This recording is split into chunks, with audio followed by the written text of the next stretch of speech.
Good morning and welcome to Shattering Myths. This program is devoted to those of you who know, as I do, that there's something dreadfully wrong with the political, religious, media, military, and economic institutions which control our world. As a result of this, we are going to look behind the headlines. We're going to consider what is happening that will influence this world over the next 10 to 15 years. And we're going to turn to God, ultimately in our second hour, and consider what he has to say regarding his covenant, because it's the only way to escape the hellish conditions that are going to befall our planet during this next decade. Our phone number, if you'd like to participate in this discussion, understand the means behind the madness, it's toll-free, 877-300-7645. A couple of items in the news struck some interest with me. The first is from New Delhi. I'm going to tread into the don't go there zone. But here I bravely jump into the pool. India's Supreme Court overturned a historic lower court decision on homosexuality Wednesday, making consensual same-sex acts once again a crime in the world's most populous democracy. May I begin by saying we have so inappropriately used the term democracy that the vast preponderance of people have no clue what it means. You know, to be a democracy, the people have to legislate. They don't choose representatives to legislate. They themselves legislate. You know, the initiative process in California, if it wasn't for the fact that the California Supreme Court routinely usurps the will of the people and overturns them, if they were on every major issue in terms of negotiating with teachers' unions and government employee unions and making decisions on how much to pay in welfare and Medicare and Medicaid and the like, that would be an example of a democracy. But the initiatives are too few and far between. Californians still elect representatives who enact most legislation, and therefore it's not a democracy. America is not a democracy. Should America become a democracy, then it would become mob rule. It would become the tyranny of the majority over the minority. It's very close to that now, but that is not what America is. There is no democracy in the world today. Matter of fact, there isn't any community in the world today where the people are well enough educated to actually conduct a democracy, because the individual people, they have to understand economics so that they can make decisions on central banks and fiat currencies and monetary policy. They have to have some understanding of the world geopolitical relations as they exist today, so they can make decisions on defense and military spending as well as State Department actions. They would have to have understanding of business so they could make decisions on the regulation and taxation of business. So many things that people would have to have not only a knowledge of but an understanding of for a democracy to work in today's world, and there is no country that even remotely approaches that kind of population in terms of education and understanding. So India is not a democracy. Now, as for this rule, the court ruled that India's colonial-era homosexuality law, colonial era means when they were under the control of the British, this law was first enacted. It said that gay sex is against the order of nature and punishable by up to 10 years in prison, and that initial colonial-era ban on homosexuality was constitutional. Well, I want to criticize that once again. Gay sex is uncommon, but it is not against the order of nature. It is the very fact that homosexuality appeals to approximately 2% of the population, although it is growing today, and bisexual sex is hugely expanding today, especially amongst women. It is such a minority that participate in homosexual sex that it is definitely abnormal. And therefore, to normalize it, to give it the stigma that it is normal, is to deny the facts. It's like saying that India is a democracy when it's just not true. You can't say that homosexual sex is normal because it's not. It's abnormal. The facts define it. 2% of the population doing something is abnormal. 98% of the population doing something else, that's normal, by the very definition of those terms. Now, as it relates to against the order of nature, those of you who have pets, particularly dogs, have probably noticed that a dog is fairly indiscriminate. They're as happy to go up and snuggle up against a female dog, if you have a female dog, as they are a male dog. In fact, most are more comfortable around female dogs. I don't want to get into the biology of it. I don't know it, quite frankly. But I can tell you that in nature, while the overwhelming preponderance, again, is that males fight males for the opportunity to reproduce through females, there is a fair amount of same-sex attraction in the animal world. This statement is the consequence of homosexual sex in India. It's punishable by 10 years in prison. This quote, all religious communities, Muslims, Christians, Hindus, have said that it is an unnatural act, said Makbul, a lawyer representing the religious groups. It is stunning that Christianity is anti-homosexuality.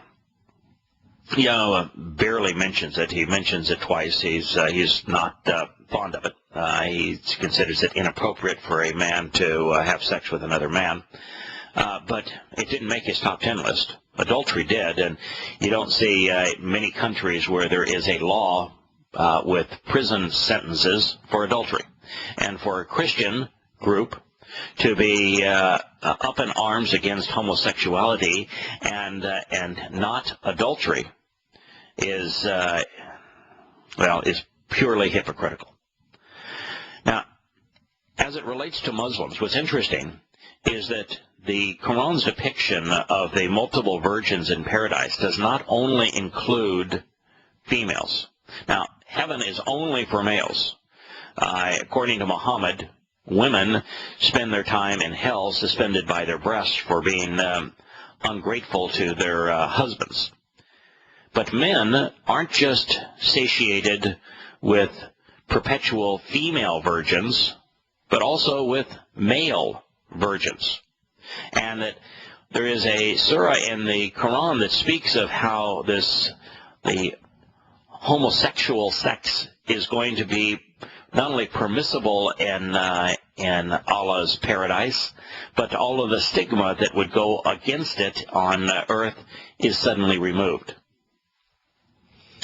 So it is hypocritical for Muslims to be against homosexuality. Moreover, in most Islamic countries, we see this vividly in Afghanistan.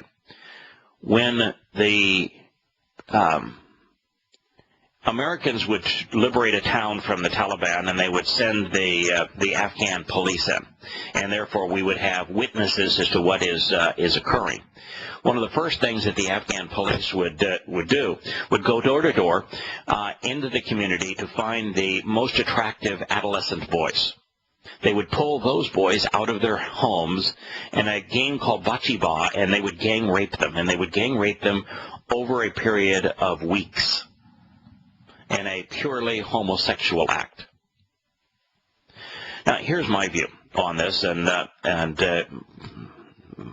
you can take it or leave it. It doesn't mean that my view is right or wrong or anything else. My view is that people ought to be able to do whatever they choose to do.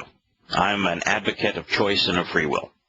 And so if somebody wishes to use drugs, they should be able to do so. If somebody wishes to be homosexual, they should be able to be homosexual.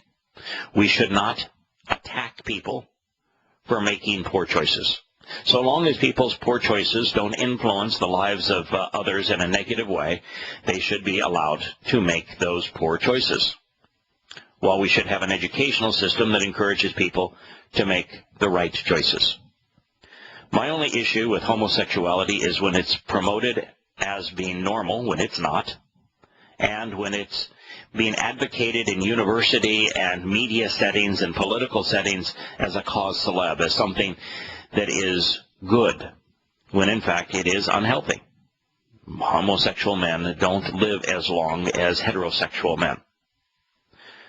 So I'm appalled by India's actions. If a person chooses to be homosexual, if that is their choice, well, I don't understand the choice. I don't concur with the choice. It's not my choice. Everybody ought to be able to choose to do in their private lives whatever they wish to do, so long as they're not negatively influencing others. And we ought not try to be moral police, particularly in the bedroom. We have Larry on the line. I want to share a related story, Larry, here. The lawmakers in the small South American nation of Uruguay voted Tuesday to legalize marijuana. In the move, Uruguay leaps to the forefront of nations that have sought alternatives to criminal anti-narcotics enforcement. Frustrated with the human and economic costs of fighting a drug war that rarely shows any signs of progress. Well, I will criticize India for their most recent legislation. I want to applaud Uruguay. Now, I'm the ultimate square when it comes to narcotics. I just realized that I had a fairly compulsive personality, and that if I liked it, it would be difficult for me to stop using it. So I just figured that the smartest thing for me relative to narcotics was just never to play. And so, well, I've been around it, and I was in a fraternity in school and saw a lot of it being used.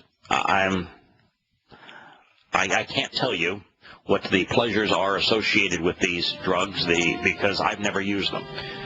But just as I think that people ought to be able to do whatever they want to behind closed doors, if they're not influencing the lives in a negative way of others, people ought to be able to choose to eat, to consume, to smoke, to ingest, whatever they want, while we educate them to make better choices. We'll be back with Larry after the commercial break.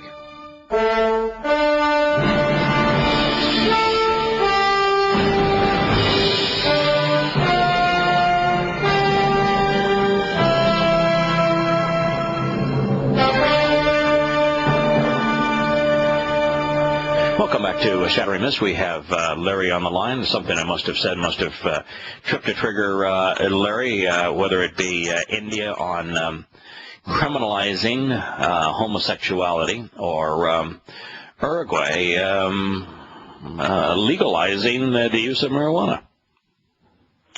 Well, I have to be honest with you. I don't care too much about one or the other.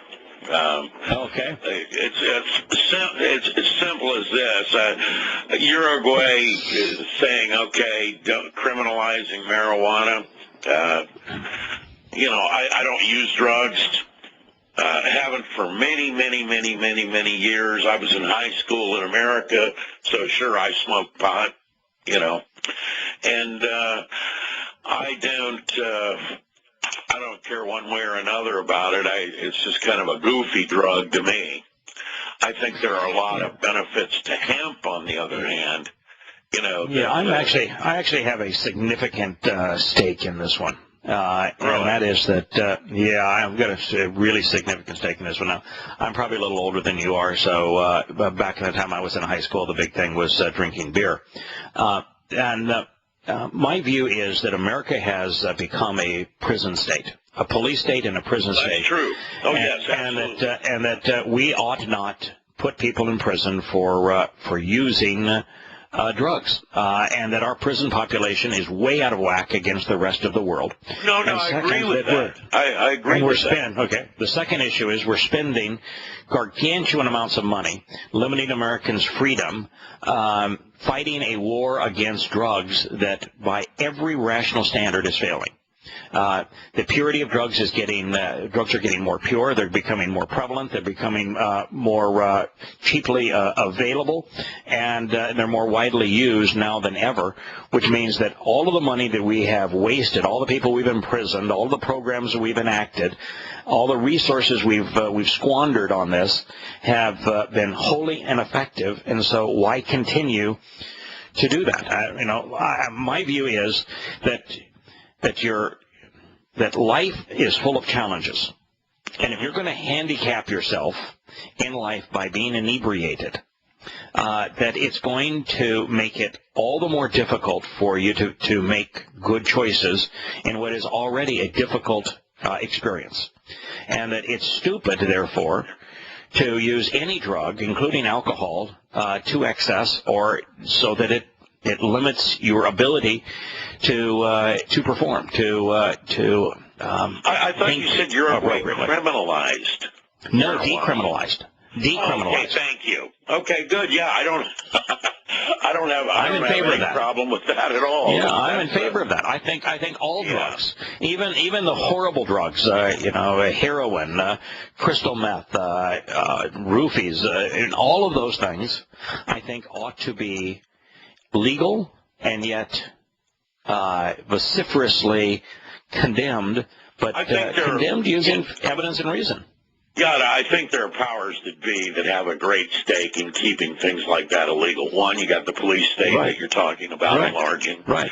Two, you've got a judge that was recently arrested. I think it was up in Pennsylvania. I'm not sure about that, but I think it was Pennsylvania. That was actually selling teenagers to the prison system. I think he had made something like $9 million or something. And now this clown finally got 28 years because he got caught. Plus, I think that there are powers that make a lot of money in the drug trade. Oh, yeah. Well, look at the Kennedy clan. The Kennedys are considered the closest thing to royalty in America, and Joseph Kennedy made his fortune as a bootlegger because when something is illegal, and for a while in America, alcohol was illegal, when something is illegal, there's great fortunes to be made in providing it. And and so the government has this tendency to criminalize activities that make fortunes for favored individuals, and it ought not be the case. If you were to decriminalize it, then you wouldn't have the kind of malfeasance that goes along with the Kennedy clan. You wouldn't have at the same time. What you were talking about, too, I'm in total agreement. I thought you said criminalized. No, they decriminalized it. Yeah, they decriminalized it. I could not understand where you would be. Right. Yeah, I've got more than my share of flaws. But one of my flaws is not drugs. I do not take drugs. And so I'm not advocating the decriminalizing narcotics because I'm a user. Because you're a pothead, no, obviously. No, I'm advocating it because what we have in place now is disastrous, and that is the best, fairest, most reasonable solution that offers the most freedom of choice to individuals. And so I think you ought to have freedom of choice, but an educational system that accurately presents the pros and cons of doing anything and everything.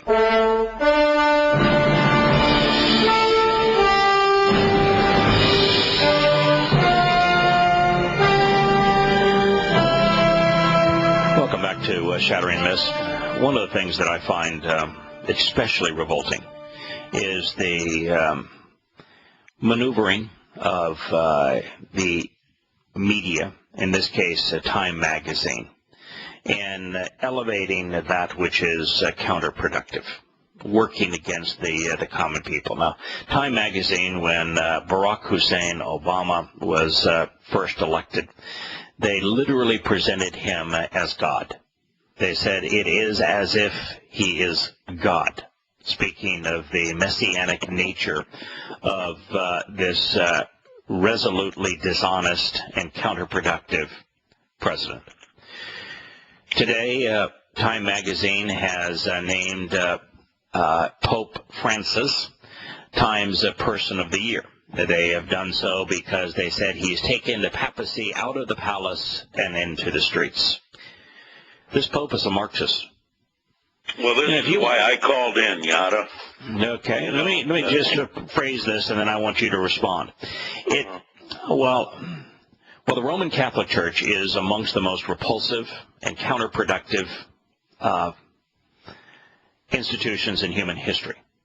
If you were to look at the last 50 years, there has been one positive thing that the Roman Catholic Church has done, and that is that a Pope, I think it was John Paul, worked with Margaret Thatcher to motivate and work within the Roman Catholic Church in Poland to stand up against communism, and that was one of the catalysts for breaking up the Soviet bloc. And if you want to give the Roman Catholic Church a kudo for something, that would be it. And so this numbskull, who I swear is at least one suit shy of a full deck, is now, in all of his rhetoric, trying to take the world back to socialism. You know, the world's tried that. And while the rhetoric sounds wonderful, that Marxist ideas are good for the little guy, and they rein in the power and the wealth of the evil, successful individual. Well, the rhetoric sounds wonderful to the masses. The fact of the matter is, it always works the opposite way. That in a communist country, the average schmo has no freedoms, has no opportunity, has no life worth living. They're treated as if they were a slave. That's the reality of a Marxist society. Look at China when it was communist, and now look at China once they have deployed free enterprise. Look at Russia, which was a debtor nation that was living on contributions from the world, even in food, when it was communist, and now it is one of the richest nations on earth. Look at America, which was once a free enterprise nation and was the most prosperous nation on earth, and now that it has invested all manner of Marxist ideals, it is the world's largest debtor nation. And now this These are not an accident, Yada. I mean, that's how it works. They know it. They've studied it for years. They've also studied human nature for years, and that is why I called in, because I saw the new communist Jesuit-trained Pope is having his ass kissed by the CFR-operated Time magazine. You know, and it's great that this worldly man that pretends to act as an intermediary to God has another feather in his worldly cap, but it is Man of the Year, and man's the operative word there. Yeah. So I would just, you know, it's coming. And they're one of the evil forces at the forefront of it. I don't know how well India's program is going to go over with the Jesuits. But, here's the reality of this, and I think you've already cornered in on it. The reality is that as we move through these next 13 years to the precipice of the tribulation, we're going to find world religion and world politics and world militarism and world economic forces all in collusion. And so here you have the media and politics and economics and religion all as one, presenting Marxist ideals as that which is the man of the year, that which is noble, that which is wonderful for the man on the street, that which takes the leader out of the palace and into the streets as being good. This is the unification of religion, of economics, of militarism, and of politics that is going to be the future that awaits the world, and the world's going to lap it up. They already are. Yeah, they already are. And I want to tell you, just if you happen to be a Roman Catholic and you are celebrating this, then from Yahowah's teachings, I can say emphatically that you're going to die. That choice will lead to your demise and to the demise of all of those that you love. That if you believe this Pope If you trust in Roman Catholicism, you're going to die. Now, the one way for you to be a Roman Catholic and not die is a far worse option, which is you can be a Roman Catholic priest or a apologist for Roman Catholicism, in which case you won't die, but you will spend eternity with your fellow religious proponents and leaders. But that eternity is not going to be with Yahowah. It'll be with Hasatan, the adversary. Because your religion is purely pagan, it's Babylonian, it is revolting in every possible way. It is an abomination to God.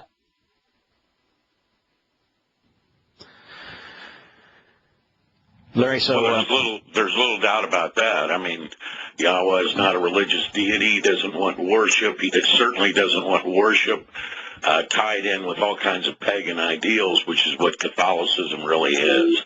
Oh, yeah, it begins with a lot of pagan worship. Yeah, it begins with their worship of Mary and the statues to Mary in all of their cathedrals. It's Semiramis. It's the Queen of Heaven and the Mother of God in the Babylonian religion. Followed through in every pagan religion throughout time. They always depict their little Jesus, I'll put Jesus in quotes, in the two ways that he is easily controlled, as an infant in his mommy's arms, totally dependent on his mommy, or affixed through the palms of his hands to a pagan cross. That's the way they always depict him, because their desire is to manipulate his image to empower themselves. It is a repulsive organization. My sons are reasonably open-minded and thoughtful. Both of them came to the conclusion that if you were to name the single most negative institution in human history, the institution that has caused the most harm to humankind, it is the Roman Catholic Church. Now, I don't want this to be anyone to mistake me as who may be a new listener, as being anti-Catholic and pro-Protestant Christianity. That is not the case. If you are a Protestant Christian, then you have imbibed 95% of the poison that has been promoted by Roman Catholicism. You're going to celebrate the Roman Catholic pagan festival of the birth of the Son of the Sun at Christmas. There is no sanction for that scripturally, and as you know, Larry, Yahowah laughs at it. He mocks Christianity and mocks Christmas.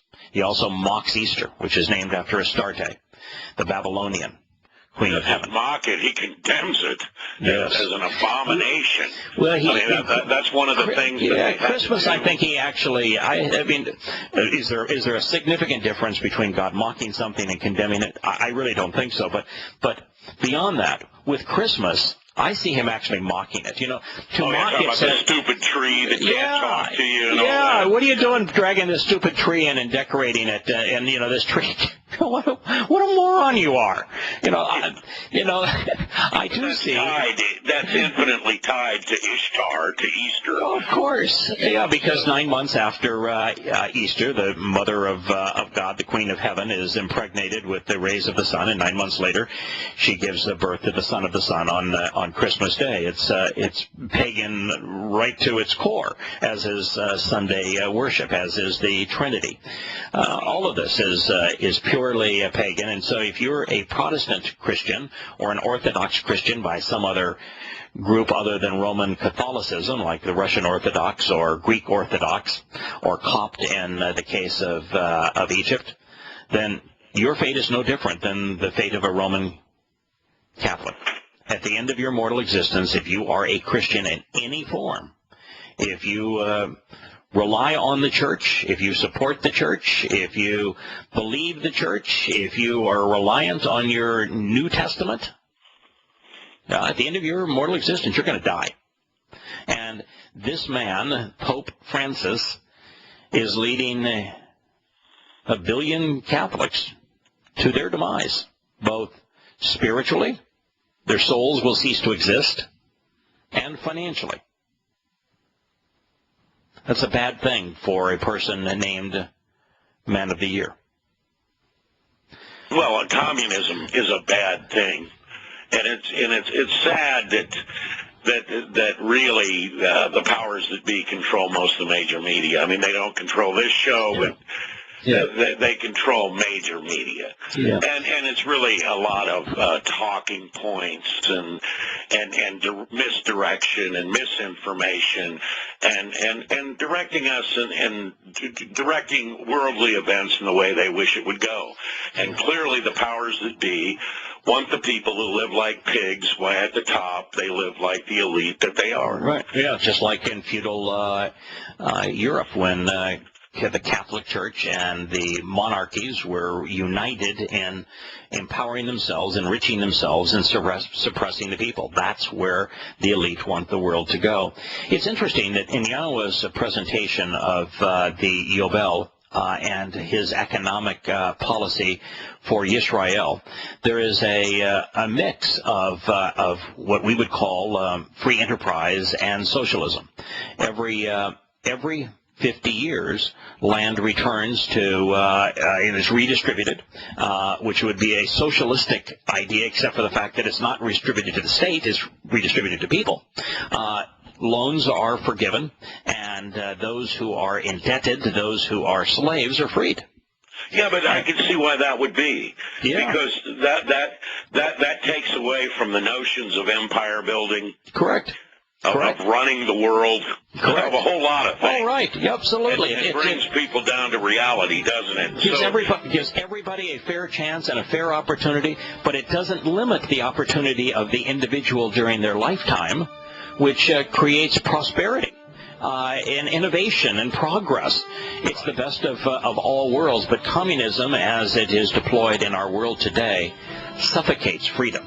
It suffocates prosperity. It is a deadly dogma, and we'll speak to that in a moment.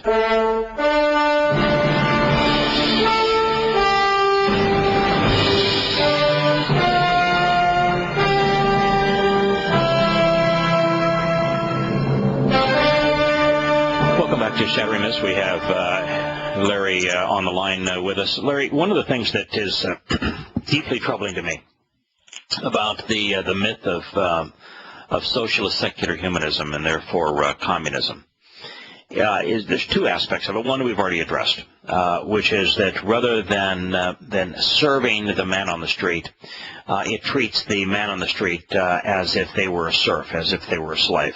They have all of their freedoms and all of their prosperity are taken from them. And so it has the opposite effect of the promised theorized effect.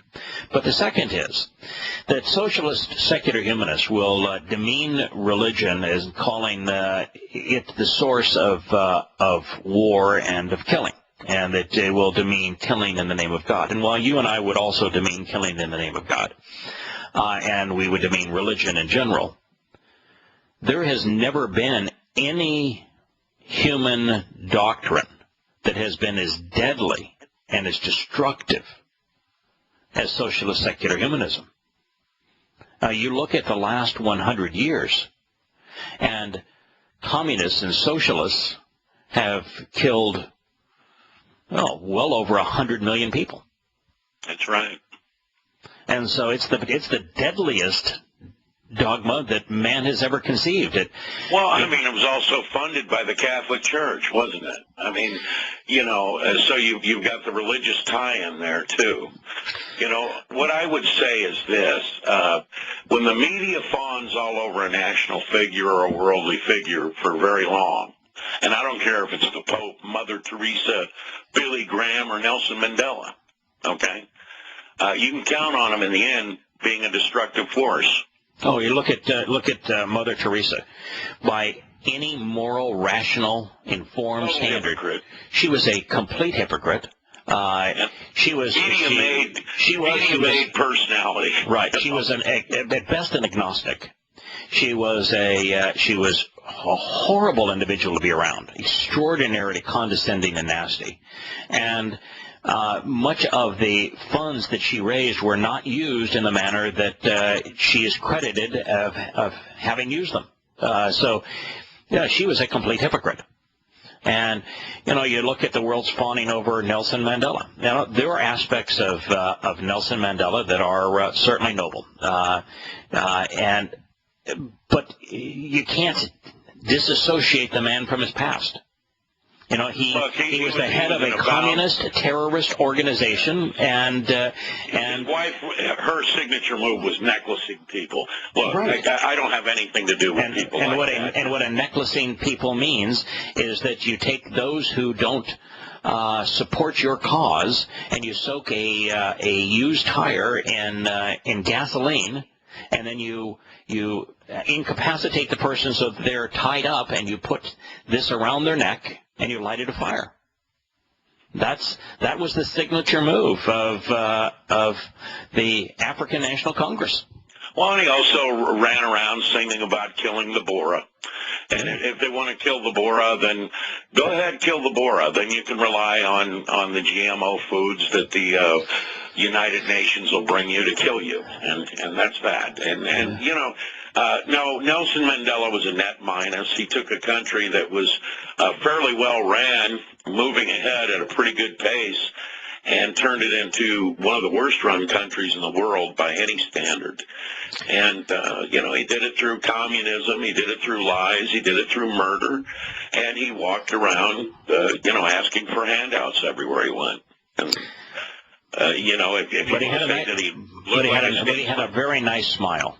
Yeah, he looked like Morgan Freeman, kind of, and knew how to say, "We love you," over and over again. And so what? Yeah. It's to call him a liberator is asinine. It's particularly when you look at the overall conditions that exist in Africa today. There's an interesting. It's not only that. It's the whole. I advance the idea of murdering white people. Frankly, as a white man, and I'm not a racist, but I'm not going to sit here any longer and pretend that people who want my people dead are okay with me, because they're not. Yeah, and that is one of the great myths in the world today is that in the media, racism is almost always depicted as white against black, and yet there is far more deep-seated racism in black versus white and hatred of blacks of whites than there is the other way around. And the murder statistics are hugely disproportionate in terms of the number of blacks that kill whites versus the other way around. Let's at least deal with reality.